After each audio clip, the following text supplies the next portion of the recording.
Bali yan guys, pupormas na kami. Pero bukas na naman kasi hapon na. Ito yung bakod na magtataybim kami. Oh, yan.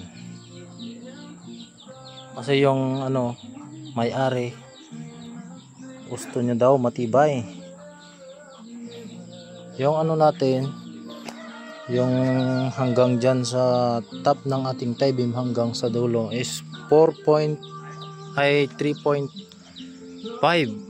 hanggang dun.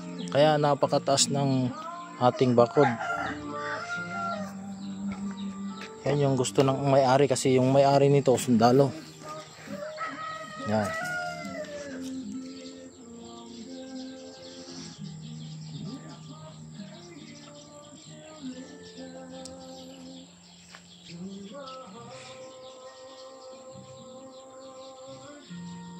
Yun yung ating isang kasama. Say hi. Yan yung ating kasama. Yan.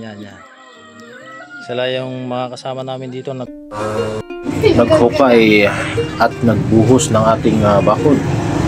Yan yung ating binabakodan guys na may taybim. Yan.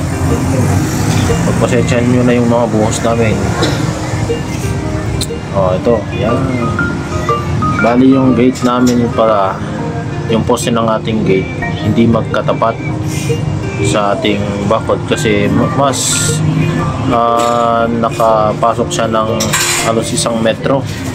Yun yung gustong design ng ating kliyente. Yan guys, hindi sila magkatapat. Yung paglalagyan natin ng gate, yung dalawang poste natin mas yan pala yung kasama natin na 16 man.